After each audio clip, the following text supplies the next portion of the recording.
Hello students, today we are going to start the second part of chapter 2 polynomials. In this part we will be discussing about how to find zeros of polynomial, how to find value of polynomials and questions from exercise 2.2. So let's start. Be ready with your books and pen. Yeah. And the first topic is zeros of polynomial. Let's see what the definition tells us. It is given that the value of variable for which polynomial becomes 0, it is the most important part, for which the polynomials become 0, is called the zero of polynomial. It means this value is known as the zeros of polynomial for which the polynomial is getting 0. So let's see how to do it. We have an example in which p of x is x plus 2. It's a linear polynomial. We have to find the zeros of this polynomial. Yeah. So the first step is to take p of x equals to 0. This is our first step. Just keep in mind, whenever you are going to find zeros of a polynomial, you have to take px equals to 0. So on taking it 0, the equation becomes like this: 0 equals to x plus 2. So it can be written as x equals to minus 2. So it means minus 2 is that value for which this polynomial can become 0. You can cross check it. If this x is replaced by minus 2, then minus 2 plus 2 will become 0. It means yes, this minus 2 is known as, sorry, this minus 2 is the 0 of this polynomial. Okay, so this is how we can find the zero of any polynomial. Now let's see some important points regarding these zeros of polynomial. The first point is a non-zero constant polynomial. Constant polynomial means polynomials which doesn't have any kind of variable, any variable. It has only numbers like this: 5, 10, 27. It can be negative, it can be positive. Okay, so they have no zeros. Okay, they have no zeros. The next is a linear polynomial has only one and only one zeros. It means we can get only one value of x. Just now in the above example, that is x plus 2, p of x equals to x plus 2, we get the value of x equals to minus 2. We got only one value. It means it has only one zero. Third point is 0 might be a zero of a polynomial. Means for a given polynomial, even 0 is a number which can be a zero of a polynomial. For example, this for px equals to x square plus x. If we will solve this polynomial according to the above method by taking p of x equals 0, we will get two values of x. From that, one value is going to be 0. So it proves that, yeah, 0 can be a zero of polynomial. Fourth point is a polynomial can have more than one zeros. Yes. For example, on solving this polynomial x square plus x, you will get two zeros. Okay, one is you will get two values. One is 0 and one is minus 1. So here we are getting two zeros. Means it depends on the type of polynomial. It is linear, we will get 1 0. If it is uh, quadratic, we will get two zeros, and if it is cubic, we will get three zeros. So we can have more than one zero. And the last one is zero of a zero polynomial is, means every real number can be a zero of a zero polynomial. Now what is zero polynomial? It was discussed in the part 1. A polynomial which is zero itself, which is not, it doesn't have even a constant number. Okay, it is zero itself. So for those kind of polynomial, any real number is considered as zero of that polynomial. Okay, now let's see how to find value of a polynomial. Now it's very easy.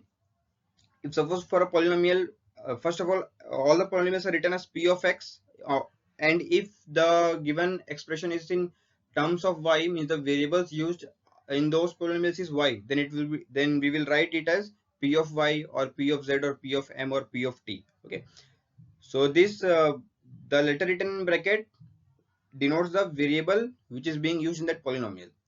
So if it is asked to find the value of polynomial at x equals to a, then it is very simple.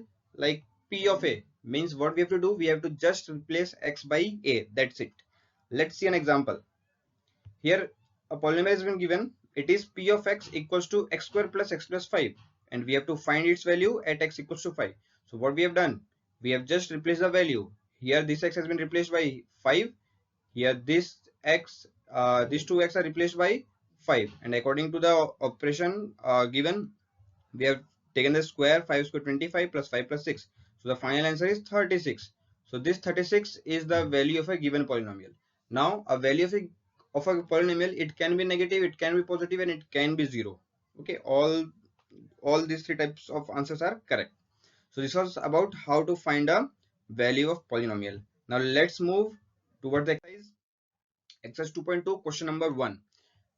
It is given that find the value of a polynomial 5x minus 4x square plus 3. Here we can see that the square term is in center. Okay, so don't get confused, it's easy. Here three values of x is given: x equals to 0, x equals to minus 1, and x equals to 2.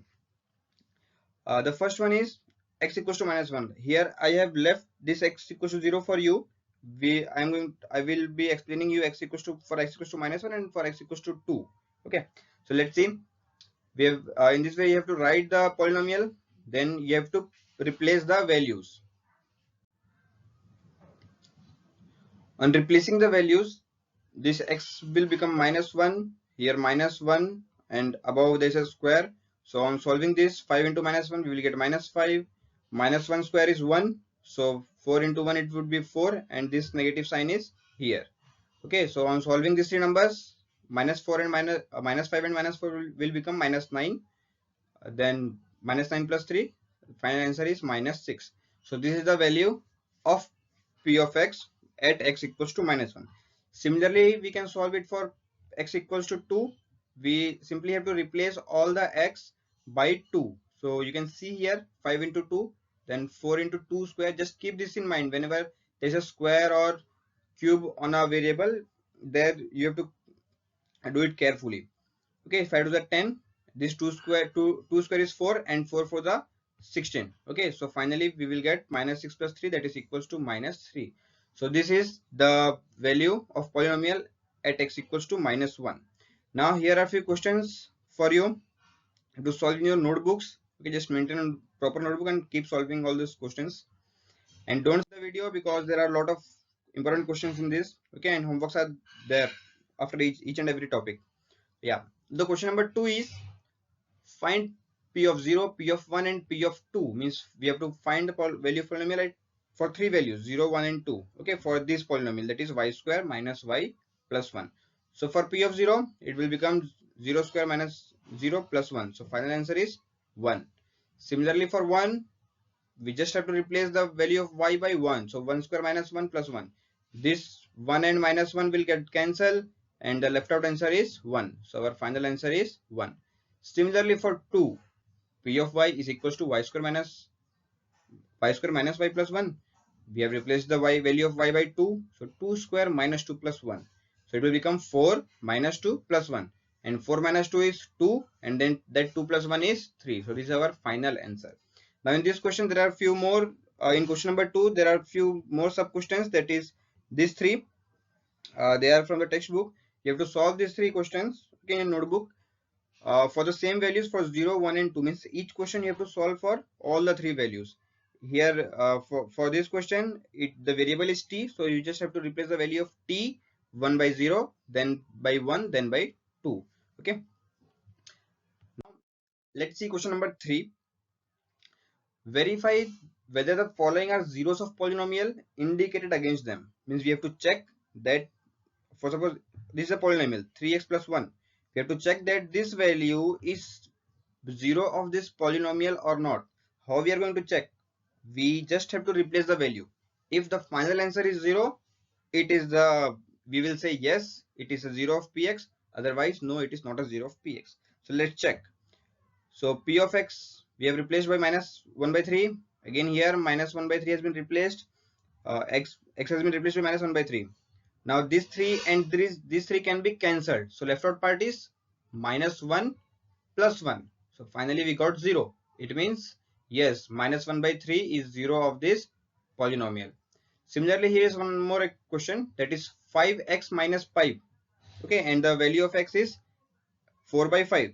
So here it has been replaced. See, this is a polynomial we have written. Here it has been replaced. 5 into 4 upon 5 minus pi. No need to keep the value of pi. Here pi and pi will get 5 and 5 will get cancelled. So left out part is 4 minus pi, and we know the value of pi is 22 by 7. Okay, means it is not going to be equals to 4. So even on solving this fraction or this equation, the value would not be equals to 0. Okay, it is going to be something else. So we can directly write that no, it is not a 0 of a this polynomial, that is px. Okay, this is how we can verify that the given number is polynomial or not. Now let's take the next question, that is 3x square minus 1 is a given polynomial and two values are given, x equals to minus 1 by root 3 and 2 by root 3. Okay, so here there is a root on in denominator, so don't worry, even this is very simple. We just have to replace this value. See here, it has been replaced. The polynomial is 3x square and it is written 3 instead of x, we have written minus 1 by root 3 square, then minus 1. We know that square cancels the root on a number, so this root 3 will become 3. Okay, and because of this square, this negative sign will become positive, so the left out part is 3 into 1 by 3. We know that this 3 and this 3 can be cancelled, so 1 minus 1 is equals to 0. Yeah, we got 0. It means yes, minus 1 by root 3 is a 0 of this polynomial. Similarly, we will solve for 2 by root 3. So here again we have replaced it, replace the value of x by 2 by root 3. On taking the square, 2 will become 4 and root 3 will become 3. Again 3 and 3 can be cancelled, so left out numbers are 4 minus 1, that is equal to 3. Okay, so it is not equal to 0, it is 3. So what we can say, that yeah, the given number, that is 2 by root 3, is not a 0 of this polynomial. Okay, in a similar way you have to solve these two questions. Even they are easy. These are your homeworks. Okay,